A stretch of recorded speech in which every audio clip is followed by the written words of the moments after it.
हम लोग लाज में आके वह लक्ष्मण रेखा लांघ जाते हैं, और लक्ष्मण रेखा लांघ देने से यानी मर्यादा तोड़ देने से हमें सीता की तरह घना दुख उठाना पड़ता है। पुण्यात्माओं, एक लक्ष्मण रेखा हमने सतलोक में लांघी थी, वह मर्यादा तोड़ी थी, अपने परमपिता से हटकर हमने इस काल में मन फंसाया था। अब हम उस मर्यादा को उल्लंघन करने से आज कितना कष्ट उठा रहे हैं।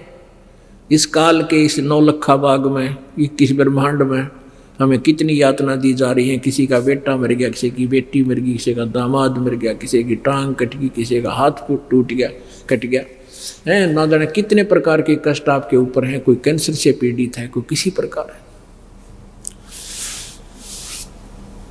पुण्यात्माओं, हमने फिर वापस अपने भगवान के पास जाना है, पति के पास जाना है। अब पुण्यात्माओं, हनुमान जी को श्री रामचंद्र जी ने, यानी वैसे तो 10 दिशा को खोज हो रही थी, हनुमान जी कुदरती पहुंच गए लंका में, और वहां जाकर देखा सीता जी मिल गई, पता लग गया कि सीता ये है। तो सारी वार्ता होगी। सीता जी ने कहा, हनुमान जी ने कहा, माता मैं कुछ आहार करूंगा, भूख लगी है। सीता जी ने कहा, भाई इस बाग में तो फल तोड़ के भी ना खाइए हनुमान, ना तो मेरी पिटाई हो जाएगी। नीचे कोई पड़ा हो ना वृक्ष टूट के, वो खा लिए मेरा भाई, मुझे भी इतना ही आदेश है, मैं तोड़ के नहीं खा सकती यहाँ से। नू कह आख्या माँ पानी भराए और मैले कुचले कपड़े पहने बैठी, उतरा हुआ चेहरा, बहुत दुखी, और कहा हनुमान श्री राम ने कह दिए मैं उसके वियोग में दिन काट रही हूँ कि आवेंगे मुझे ले जाएंगे। उससे पहले क्या देखा था हनुमान जी ने, ऊपर वृक्ष पर बैठा था छोटा रूप धारण करके, सिंपल से बंदर का। रावण आया, रावण ने बहुत यातना दी कि तू मेरी पत्नी बन जा, स्वीकार कर ले। रावण को एक श्राप लगा हुआ था किसी देव का कि तू अगर किसी औरत से बलात्कार करेगा उसी दिन तेरी मृत्यु हो जाएगी। उसकी सहमति से करेगा तो तुझे, वो तो पाप तो था ही लेकिन तू मरेगा नहीं। तो इसलिए सीता को वो सहमत करना चाहता था, लेकिन सीता ने कहा कि रावण ये जान जा सकती है, इसको रामचंद्र के अतिरिक्त कोई छू नहीं सकता इस मेरे शरीर को। इस तरह की वार्ता सुन ली थी हनुमान जी ने। फिर रावण चला गया था कि तुझे 1 हफ्ते का समय देता हूँ, सोच ले। वो कह रही थी बेशक कितने हफ्ते का दे, हमने सोच रखे है। तब वो आके उसने कहा माँ, उसको पता लग गया कि तो बहुत तंग किया जा रही है की जा रही। तो माई ने तो ये कहा था भाई तल नीचे झटका कोई पड़ गया और उसके नीचे फल खा लिए, तोड़ के मत खाना। हनुमान तो भाई सूरवीर था, उस पर ना देखा गया, अगी से निकम्मे ऐसे दुखी कर रहे हैं। अब उसने पहले तो उस वृक्ष ने तोड़े, तले गिरे लद पद फल ने, और फिर पहलवान था सरड़ खा सारे खा, कई वृक्षान तोड़ ताड़ गए, फला तो छक्या, बाकी के पाड़ के बागर फेंक दिए समुद्र में। रावण को पता लग गया कि एक बानर आया हुआ है, ऐसे ऐसे उद्मस्ता रहे हैं। ये तो आपने सारी कथा का पता है, ज़्यादा ना बढ़ा के।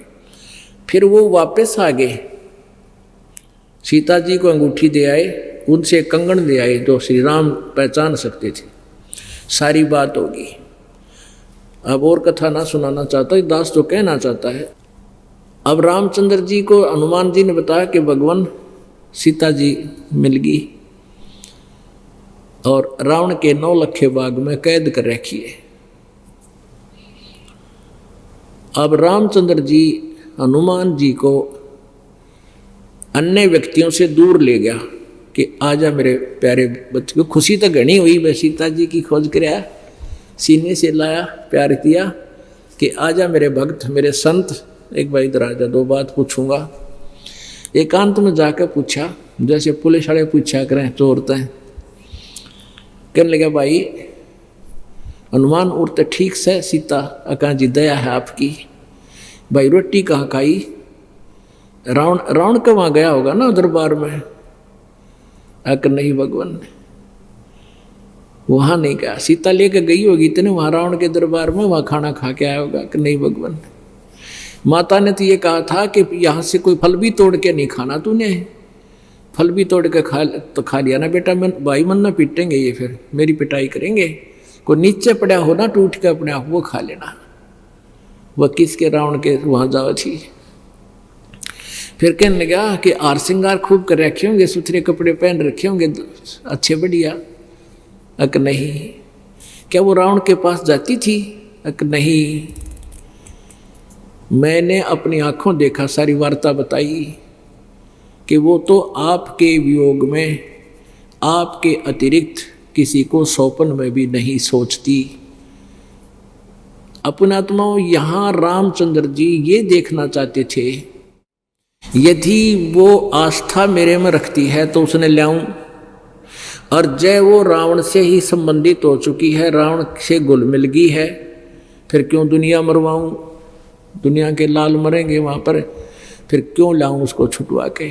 अगर वो मेरे में 100% आस्था है तो फिर उसको, उस आत्मा को अवश्य उस काल की, उस रावण की जेल से मुक्त कराना पड़ेगा। ऐसा ही हुआ। अपन आत्माओं, हम यहाँ उस काल के लोक में फंस गया के, और अभी तक हम तो अज्ञानता, मालिक को पता है कि हम अज्ञानता से इनको अपना मालिक मान बैठे थे।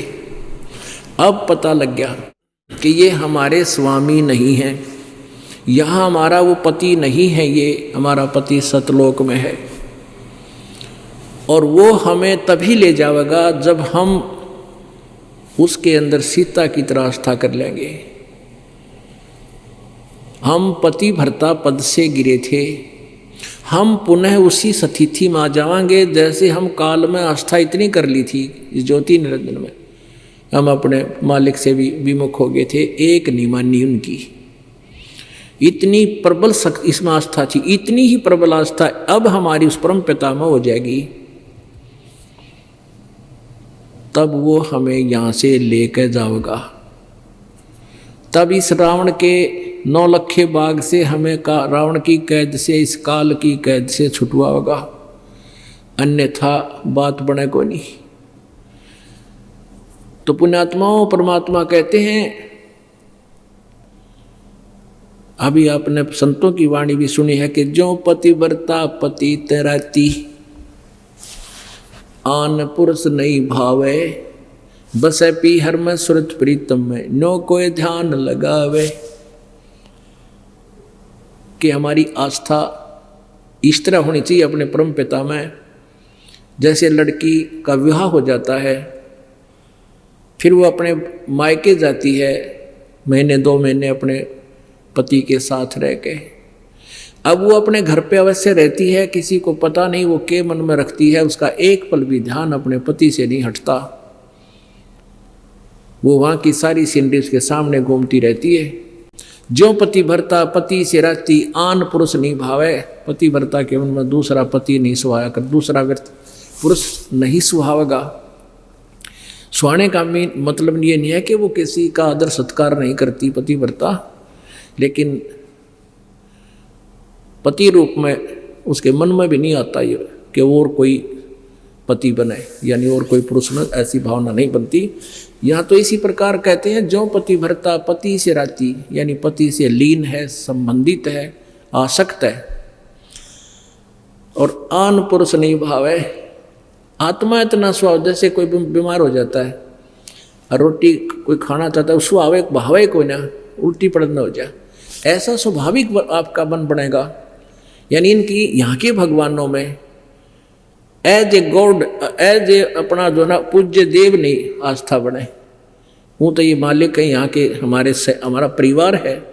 जैसे एक पति भरता लड़की पत्नी सह परिवार में रहती है, ज्वाइंट फैमिली में, जेठ है, जेठानी है, देवर है, देवरानी है, ननंद है, सास है और ससुर है, तो उन सबका यथोचित आदर सत्कार करती है, लेकिन जो वो पूज्य अपने पति को ही मानती है, अपने पति के स्थान पर उसका किसी में भी स्थान नहीं हो सकता, तो औरों का सत्कार करना भी कर्तव्य है।